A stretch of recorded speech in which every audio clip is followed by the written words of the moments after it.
মুখ্যমন্ত্রী মমতা বন্দ্যোপাধ্যায় সনাতনীদের সত্য কথা বলতে দিচ্ছেন না। সনাতনীরা তাদের অধিকার থেকে বঞ্চিত।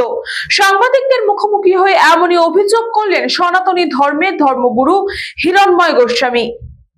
মুখ্যমন্ত্রী মমতা বন্দ্যোপাধ্যায় সনাতনীদের সত্য কথা বলতে দিচ্ছেন না।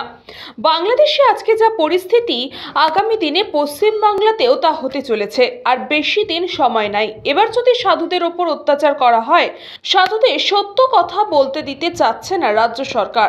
আসলে সরকার এদেরকে ভয় পাচ্ছে। আজকের দিনে সনাতনীদের ওপর অত্যাচার চলছে। আমি মুখ্যমন্ত্রীকে বলতে চাই, ওনার রক্তটা পরীক্ষা করা উচিত। ওনার রক্ত দূষিত হয়ে গেছে, কিংবা রক্তটাতেই সমস্যা রয়েছে, এমনই অভিযোগ করলেন মালদায় এসে সনাতনী ধর্মের ধর্মগুরু হিরণ্ময় গোস্বামী। বাংলাদেশ প্রসঙ্গে তিনি জানান, বাংলাদেশের পরিস্থিতি সংখ্যালঘুদের উপর অত্যাচার, যে সংখ্যালঘুরা চিরকালই অত্যাচারিত হয়ে আসছে, আজ এমনভাবে অত্যাচার করা হচ্ছে মেনে নেওয়া যাচ্ছে না। ইসকনের চিন্ময় মহাপ্রভুকেও আজকে যা করা হয়েছে, এটা এমনভাবে ষড়যন্ত্র করেছে যেখানে সনাতন ধর্মকে শেষ করে দেওয়া হচ্ছে, বিলুপ্ত করে দেওয়া হচ্ছে জিহাদিদের হাত দিয়ে। আমি তো মুখ্যমন্ত্রীকে উদ্দেশ্য করে একদম দারুণভাবে বলবো, কারণ যিনি আমাদেরকে এই সত্য কথা বলতে দিচ্ছে না, আমাদের সনাতনীদের সত্য কথা, যেটা সনাতনীদের এক হতে হবে। সনাতনীরা আজকে তাদের অধিকার থেকে বঞ্চিত, তারা তাদের মন্দিরে যাওয়া থেকে বঞ্চিত হচ্ছে, তারা তাদের পূজা বিশুদ্ধভাবে পূজা করবে সেখানে পাচ্ছে না। যে অঞ্চলগুলোতে, যে জেলাগুলোতে, যেখানে হিন্দুরা সংখ্যা লঘু হয়ে আছে, সেখানে তারা নিপীড়িত হচ্ছে, বঞ্চিত হচ্ছে, নানা প্রকার সমস্যায় তারা ভুগছে।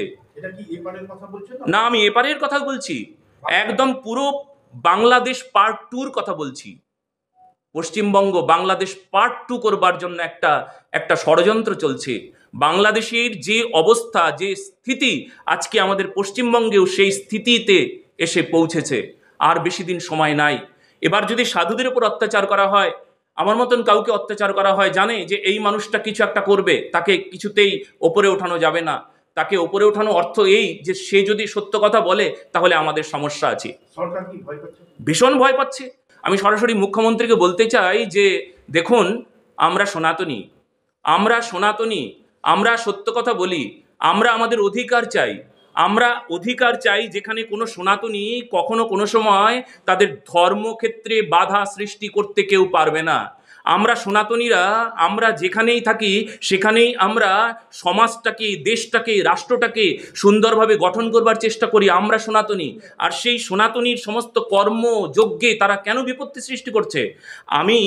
আমি যদি কোনো মসজিদে গিয়ে এবার দেবমূর্তি দেখতে পাই, সেখানে আমি না হয় প্রণাম করেছি, বাস পুড়িয়ে গেল, সেটা নিয়ে এত ইস্যু তৈরি করার কি আছে? কেন এত সমস্যা? আমি তো কোনো পূজা করিনি আমি সেখানে। আপনারা দেখতে পারবেন, পূজা মানে গন্ধ, পুষ্প, ধূপ, দীপ, নৈবেদ্য, বিভিন্ন রকম উপচার দিয়ে তারপর পূজা হয়।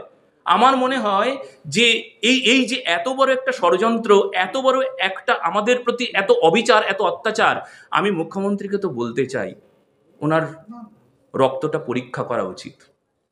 দূষিত হয়ে গেছে এনার রক্ত, কিংবা রক্তটায় সমস্যা আছে। উনি একটু রক্ত পরীক্ষা করে নিক, আর বলুক আমিও সনাতনী, আমার পাশে এসে দাঁড়াক। আমিও সনাতনী, গর্ব করে উনি বলুক।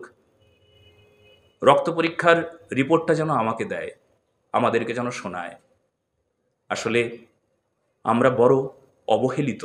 ব্যুরো রিপোর্ট, নিউজ পঙ্গ টাইম।